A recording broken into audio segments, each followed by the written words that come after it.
Selamat datang untuk mahasiswa-mahasiswi Fakultas Hukum Universitas Pelita Harapan. Salam kenal, saya Rizky Karo-Karo, SHMH, dosen Fakultas Hukum UPH yang akan mengampu mata kuliah kejahatan dunia maya dari awal mulai semester sampai dengan ujian akhir semester nantinya. Salam kenal bagi mahasiswa-mahasiswi yang belum pernah ketemu dengan saya, dan di semester ganjil ini kita akan sama-sama mempelajari, menganalisis, berpikir kritis tentang kejahatan dunia maya. Mata kuliah ini bobotnya 2 SKS, dan sebelum kita masuk ke materi-materi, saya akan share screen RPS atau rencana pembelajaran semester khususnya mata kuliah kejahatan dunia maya. Dan file RPS ini akan saya upload pada Moodle atau Learning Management System milik UPH. Tentunya kalian harus login menggunakan email student atau email mahasiswa terdaftar kalian. Saya akan share screen.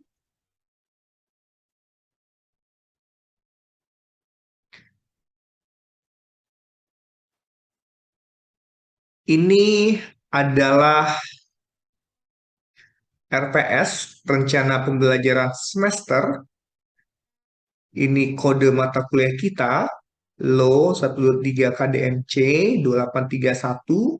Lalu kejahatan dunia maya ini rumpun mata kuliah dari hukum pidana dan juga hukum acara pidana.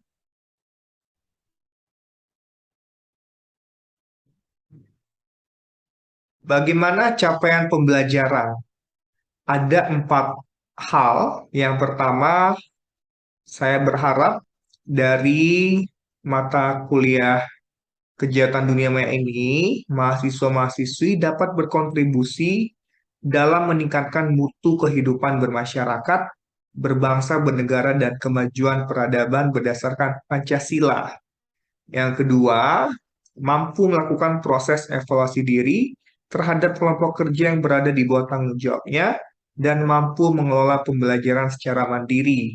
Jadi, saya harap kalian juga nanti dapat belajar, dapat eh, melakukan tugas baik secara kelompok ataupun ujian tengah semester ataupun ujian akhir semester, begitu juga dengan pengambilan nilai presentasi kelompok.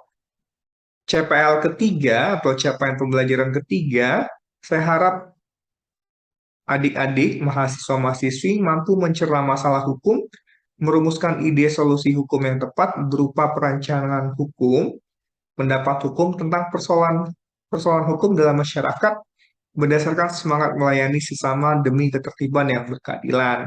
Jadi nanti kita akan juga bahas analisis kasus-kasus tentang kejahatan dunia maya. Dan CPL keempat, saya harap teman-teman menguasai pengetahuan tentang cara penyelesaian masalah hukum, baik litigasi ataupun non-litigasi, beserta dokumen yang diperlukan untuk itu. Jadi nanti kita juga akan belajar tentang misalnya penghinaan gitu ya, penghinaan melalui media sosial. Apakah bisa diselesaikan secara musyawarah kekeluargaan atau diselesaikan melalui jalur hukum pidana. Berikutnya, capaian pembelajaran mata kuliah, bahwasannya terdapat 4 hal. Yang pertama, saya harap mahasiswa mampu memahami, membedakan manfaat atau kelebihan dan kekurangan penggunaan teknologi internet. Capaian pembelajaran mata kuliah yang kedua, saya harap mahasiswa dapat mengidentifikasi, membedakan bentuk-bentuk kejahatan dunia maya berdasarkan peraturan perundang-undangan di Indonesia. Misalkan menggunakan Undang-Undang Informasi dan Transaksi Elektronik. CPMK ketiga, saya harap mahasiswa mampu menganalisis kasus-kasus tentang kejahatan dunia maya Dan yang keempat, saya harap mahasiswa mampu menjelaskan kembali langkah apa yang dilakukan bagi korban kejahatan dunia maya. Nah, dari capaian pembelajaran mata kuliah tersebut, saya membaginya ke dalam 4 sub CPMK atau kemampuan akhir tiap tahapan belajar. Yang pertama, saya harap dengan kalian mengikuti mata kuliah kejahatan dunia maya ini, mahasiswa mampu mengidentifikasi kelebihan kekurangan penggunaan teknologi, baik untuk transaksi keuangan ataupun untuk penggunaan media sosial. Yang kedua, mahasiswa dapat mengidentifikasi, membedakan bentuk-bentuk kejahatan dunia maya berdasarkan undang-undang tentang informasi dan transaksi elektronik. Yang ketiga, mahasiswa mampu menganalisis kasus-kasus tentang kejahatan dunia maya dalam media sosial, dalam transaksi elektronik, ataupun penipuan online. Yang sub CPMK keempat atau terakhir, mahasiswa mampu menyusun laporan ataupun pengaduan dan mengetahui instansi apa yang dituju apabila menjadi korban kejahatan dunia maya atau mengetahui kolega atau temannya yang menjadi korban. CPMK tadi dengan sub CPMK ini memiliki keterkaitan satu sama lain. Berikutnya, hal-hal yang akan kita pelajari. Yang pertama, nanti kita akan pelajari tentang Pancasila, Undang-Undang Dasar 1945, kaitannya dengan hak pemanfaatan telekomunikasi, media, dan informatika. Yang kedua, bentuk-bentuk kejahatan dunia maya berdasarkan Undang-Undang tentang Informasi dan Transaksi Elektronik. Dan terakhir kita akan menganalisis kasus-kasus tentang kejahatan dunia maya. Untuk tata tertib gitu ya, untuk tata tertib perkuliahan yang kita sepakati, yang pertama bahwasannya jumlah jumlah kehadiran gitu ya, jumlah kehadiran dari 16 kali pertemuan untuk dapat mengikuti ujian akhir semester adalah 85%. Jadi keti- minimal ketidakhadiran kalian adalah 15%. Jika lebih dari 15%, maka teman-teman tidak bisa mengikuti ujian akhir semester kecuali karena alasan sakit atau mewakili fakultas dalam suatu perlombaan dengan mengirimkan bukti surat keikutsertaan kepada saya melalui email. Yang kedua, mahasiswa wajib mengaktifkan kamera gawai atau laptop pada saat presensi dan 10 menit pertama, serta pada saat dosen bertanya kepada mahasiswa tersebut. Sisanya, mahasiswa-mahasiswi diberi pilihan untuk mengaktifkan atau menonaktifkan untuk kelancaran internet bersama. Berikutnya, mahasiswi dan mahasiswa diharapkan dapat menghubungi dosen untuk perkuliahan maksimal pada pukul setengah 8 malam. Lalu yang keempat, mahasiswa-mahasiswi wajib mengumpulkan tugas ujian pada jam hari yang telah ditentukan oleh Learning Management System, yakni Moodle. Itu adalah RPS yang kita sama-sama sepakati dalam perkuliahan dari awal hingga ujian akhir semester. Saya akan stop share dan kita akan sama-sama melihat eh, ulasan atau hal-hal apa saja yang akan kita pelajari, buku apa saja yang akan kita pelajari. Atau referensi yang kalian pergunakan nantinya, yang pertama adalah buku gitu ya. Eh, ini buku referensi yang saya tulis dan juga saya tulis bersama Prof. Teguh Prasetyo. Yang pertama tentang penegakan hukum kejahatan dunia maya, lalu pengaturan perlindungan data pribadi, lalu ada juga buku dari Agus Raharjo tentang cybercrime, Mas Kun tentang kejahatan cyber, lalu Barda Nawawi tentang tindak pidana Mayantara, dan yang saya wajibkan ada di gadget kalian, yakni khususnya tentang undang-undang. Nanti kalian bisa download Undang-Undang Nomor 11 Tahun 2008 tentang ITE, ataupun pengaturan di Eropa tentang General Data Protection Regulation gitu. Dan nanti kita akan juga banyak bahas tentang contoh-contoh kasus yang telah di-upload pada sistem putusan Mahkamah Agung.go.id. Nah, itu untuk silabus atau RPS atau rencana pembelajaran semester kita, khususnya di mata kuliah kejahatan dunia maya. Berikutnya, nanti saya akan berikan sesi tanya jawab juga. Ini tentang penilaian, gitu ya. Penilaian keaktifan ataupun tugas, nanti saya minta kan buat kelompok, satu kelompok terdiri dari 4 ataupun maksimal 5 orang, yang nantinya masing-masing kelompok itu akan presentasi tentang kasus-kasus kejahatan dunia maya. Lalu untuk UTS atau ujian tengah semester, UTS-nya adalah individu, bentuknya esai, dan dikumpulkan pada Moodle atau Learning Management System yang UPH miliki. Begitupun dengan UAS, yakni individu, lalu bentuknya esai, dan dikumpulkan pada Learning Management System.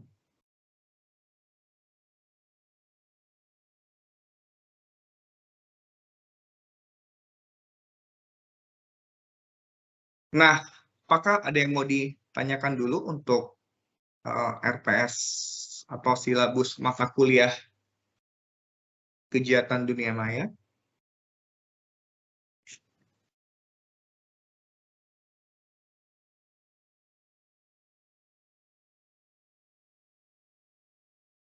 Nanti bentuk tugasnya seperti apa ya, Pak?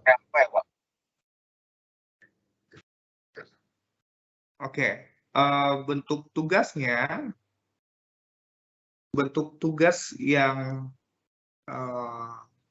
ini, yang presentasi kelompok. Jadi saya minta kalian membuat slide PPT gitu ya, lalu dipresentasikan sebanyak 10 sampai dengan 15 menit, dan nantinya akan ada sesi tanya jawab baik dari saya ataupun juga teman-teman kelompok kalian gitu. Dan PPT ini juga kalian upload pada Moodle atau Learning Management System yang kita pergunakan. Begitu, Ernst. Itu ya. Dan ya, terima kasih kembali. Dan sebagai gambaran, pada materi kita, materi kejahatan dunia maya, mata kuliah kejahatan dunia maya, dari awal sampai dengan UTS, terdapat 1, 2, 3, 4, 5, 6. 6 materi sampai dengan UTS. Jadi nanti esainya seputar 6 materi. Ini yang akan kita simak satu persatu. Dan juga untuk UAS-nya adalah 1, 2, 3, 4, 5, 6 juga. Jadi 6 materi dari UTS sampai dengan UAS, cuma sifatnya lebih kepada analisis terhadap kasus hukum. Gitu. Dan dari UTS ke UAS, inilah nanti yang akan kita lakukan juga presentasi dari kelompok teman-teman kalian. Nah, kita akan sama-sama lihat materi-materi ini yang nantinya kita akan sama-sama perdalam pada masing-masing sesi gitu ya. Cuma ini untuk gambaran perkuliahan kejahatan dunia maya. Yang pertama adalah nanti kita akan sama-sama lihat keterkaitan antara Pancasila Undang-Undang Dasar 1945 dengan pemanfaatan teknologi informasi. Ini ada kaitannya dengan hak asasi manusia gitu ya. Misalkan bagaimana cara menyampaikan pendapat atau hak kebebasan berpendapat dengan Undang-Undang ITE. Apakah dibatasi atau untuk penghormatan juga terhadap hak asasi manusia milik orang lain. Dan materi kedua, gambaran besarnya, kita akan sama-sama lihat tentang hubungan hukum siber atau hukum teknologi. Ada juga yang mengatakan cyber law gitu ya. Ada juga yang mengatakan hukum telematika. Nanti kita akan sama-sama lihat kaitannya antara hukum teknologi tadi, hukum siber itu, dengan hukum pidana, hukum administrasi, hukum perdata, dan juga hukum internasional. Apakah di kelas ini ada yang belum mendapatkan hukum pidana, HAM, perdata, atau hukum internasional? Sudah, Pak, sudah dapat semua. Sudah ya, sudah dapat hukum pidana, HAM, perdata, dan internasional. Namun, nanti kita akan sama-sama review kembali gitu ya, khususnya yang berkaitan dengan asas-asas dalam keempat hukum ini. Misal gitu ya, dari aspek hukum pidana dan hukum internasional, khususnya dari yurisdiksi atau teritorial gitu. Karena cyber law ini sifatnya ekstrateritorial gitu ya, dan juga ruang maya gitu ya, ruang kan tidak dibatasi oleh tempat. Nanti kita akan sama-sama lihat prinsip dari yurisdiksi gitu. Misalkan saya yakin teman-teman mungkin ada yang kuliah online dari ada kota terjauh dari mana di sini? Manado ya? Ada yang dari Manado?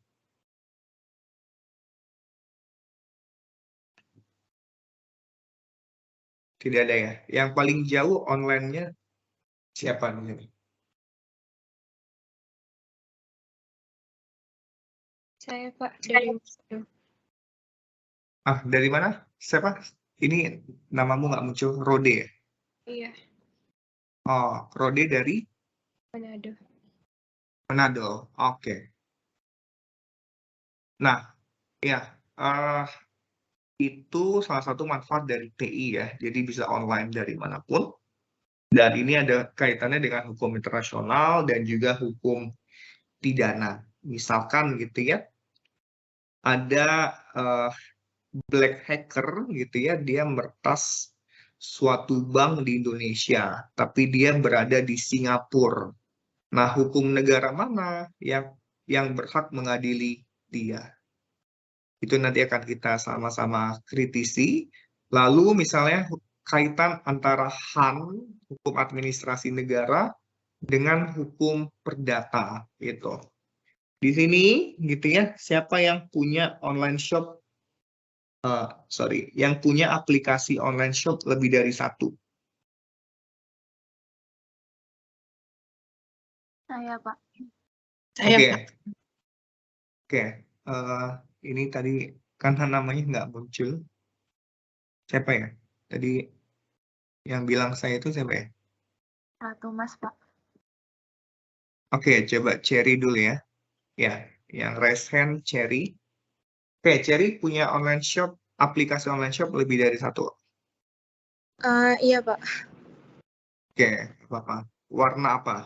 Orange, hijau. Orange, hijau, dan biru kuning. Bukalapak Oke. kuning. Tahu. Oke, merah ya. Karena dia ada merah. Oke. Oh iya, itu, Pak. Ya, nah itu Laura punya 5, Pak, online shopnya.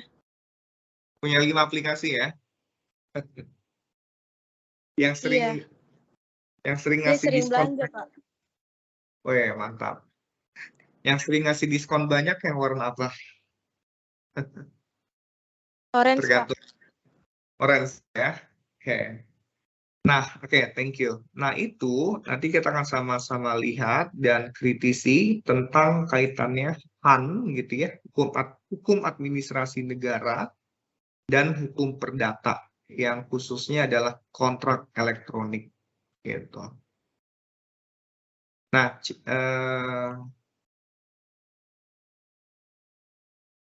Cindy Alvira gitu ya. Sin, kamu kalau belanja di aplikasi itu gitu ya, itu kontraknya bentuknya apa? Kita klik-klik aja atau ada nego lagi? Kedengeran suara saya Cindy Iya, Alvira? iya. Kedengaran, Pak. Biasa langsung klik-klik aja. Langsung klik-klik aja ya. Hmm. Oke, ada yang pernah nego gitu nggak? Pernah, Pak. Kayak Erans, negonya gimana tuh? Nego Karena harga. saya beli banyak, Pak. Jadi nego harga. Oke, nego harga. Oke, thank you. Dan itu kaitannya dengan hukum perdata. Nah, lalu Erans, bentuk kesepakatannya apa kalau di kontrak elektronik aplikasi itu? Pakai sistemnya sendiri, Pak. Kalau udah Sistem deal, itu nanti ya. harganya berubah di akun saya sama akun mereka. Oke, itu kalau deal ya. Kalau deal harganya berubah, gitu ya.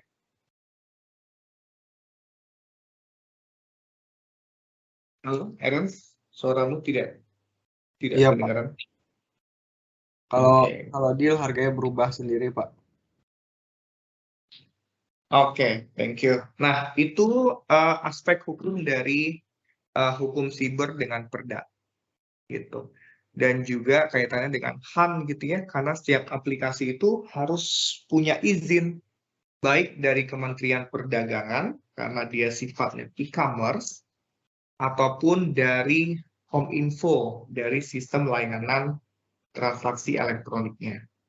Nah, berikutnya ini yurisdiksi tadi, lalu karakteristik cybercrime yang bisa saja pelakunya anak kecil ataupun siapapun gitu ya. Nah, berikutnya nanti kita akan pelajari tentang alat bukti. Ada yang ingat alat bukti dalam hukum acara pidana? Ada yang bisa menyebutkan salah satu dalam acara pidana? Saksi. Oke, ini Sandra ya, benar ya? Iya, Pak. Oke, saksi dalam acara pidana. Oke, dalam acara perdata, ada yang mau menyebutkan alat bukti salah satu? Dokumen apa tuh? Dokumen yang ini yang membuktikan dia ada salah atau apa gitu. Oke. Atau surat gitu ya? Atau nama lainnya surat ya? Setuju ya? Ya. Oke, thank you. Nah, hukum acara pidana kita, dasar hukumnya kan tahun 1981 ya, dengan Undang-Undang Nomor 8.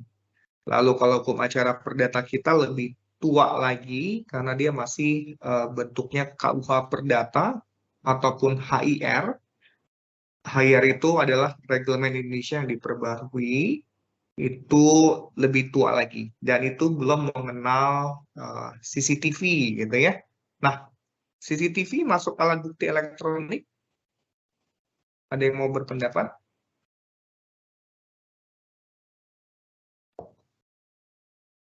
Masuk, Pak. Oke, itu siapa tadi ya? Coba diulangi. CCTV, apakah masuk alat bukti elektronik?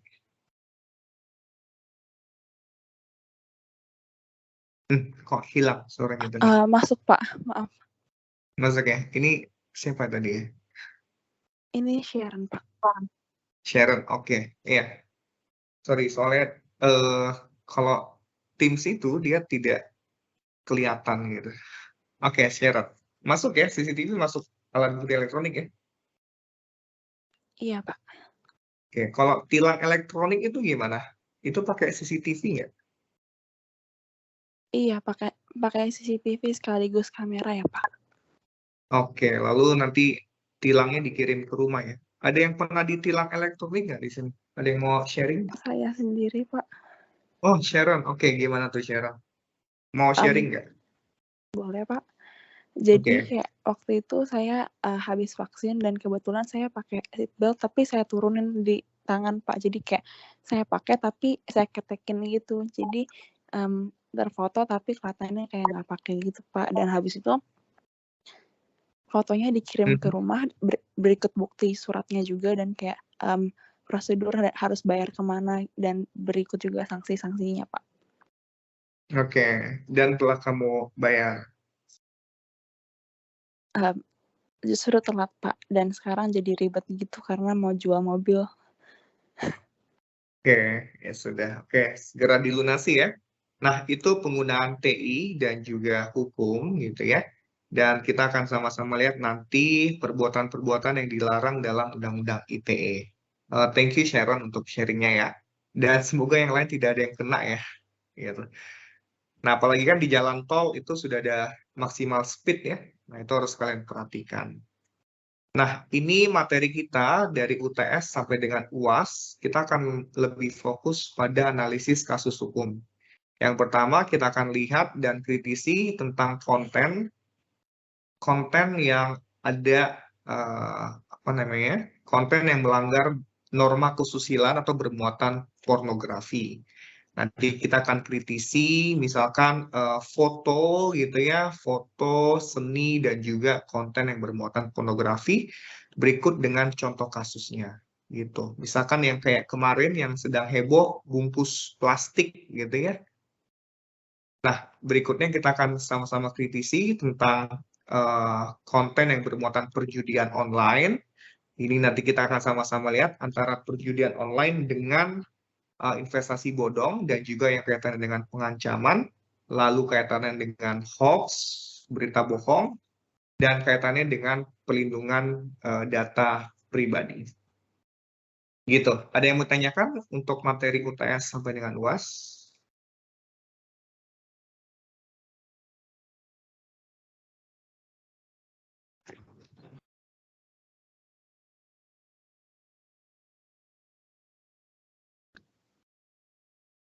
Belum ada, Pak.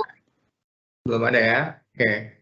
Ya, demikian gambaran mata kuliah kegiatan dunia maya. Saya harap nanti kalian bisa mengikuti dengan baik. Kalau ada yang bingung, silakan hubungi saya pribadi atau japri gitu ya, bahasa anak zaman sekarang. Gitu. Demikian dari saya. Semoga kalian sehat selalu. Sampai ketemu di materi-materi berikutnya. Oke, thank you ya guys.